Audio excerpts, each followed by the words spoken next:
What's up, everybody? I'm Phil. I'm here with my guest, Martster. Hello, everyone. Today we're going to do an unboxing of the Sapphire Nitro Plus AMD Radeon RX 7900 XT. Not the XTX, the XT. Yes, this card is $50 more than the reference edition of the XTX, which really made me think about buying it, but I'm really interested in learning about how well the XT overclocks with a nice cooler. So today we're going to open this up, and this will just be a short video. We'll compare it to the 3090 Founders Edition I have right now, just in terms of dimensions and weight and build quality. And we'll get it installed in my computer for a future overclocking stream. So let's do it. Box is still sealed, but have no fear, Martster carries a knife around all the time. Spyderco, not a sponsor. Well loved. Thank you, sir. I feel like Sapphire created this new Pantheon thing, but they don't really use it anywhere, so I'm not even sure what it is. I think it might just be like lighting or something. This is a huge box, and it is pretty heavy, so I'm excited. There we go. The moment of truth. Ooh, pamphlets. Okay. Some RGB instructions. We'll read over that a little bit later. But now, what we've all been waiting for.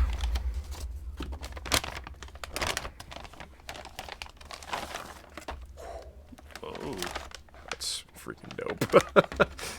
got the plastics. He's a thick boy. Yeah, we're definitely gonna peel the plastic for everyone here. Thank you. All right. So it's a triple fan. Look at this thickness. 3 slots here on the top, and then it extends out even further. So 3.5 slots about, I would say. And feels like some high-end plastic, to be honest.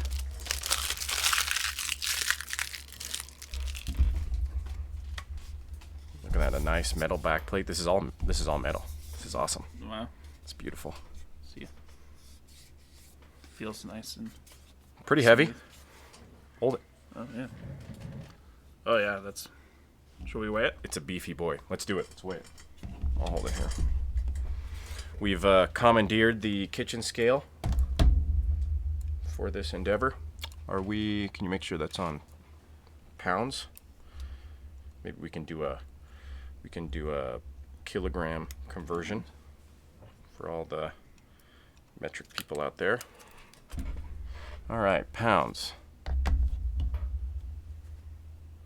4 pounds, 4.3 ounces. Heavy.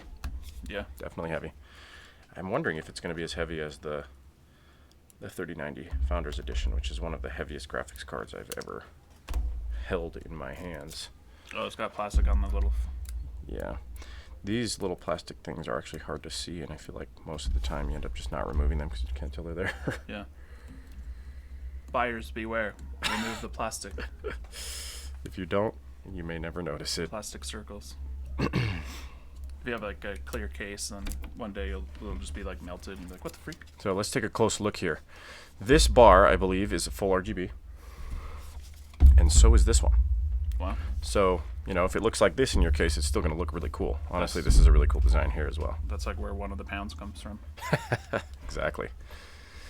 What I love about this card and why I decided to buy it is because it has 3 8-pin connectors. So, from what I understand, Sapphire has unlocked it to use almost 400 watts. I think it's 386 or something like that.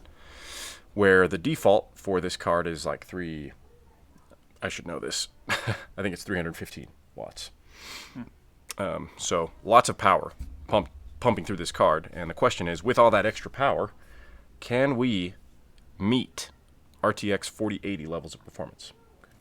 So that's really why I decided to do this. So Are you going to be testing that with overclocking videos in the future? yes, we're definitely gonna overclock it and take it through some benchmarks and stability testing and kind of see where we land, right? According to some information online about RTX 4080.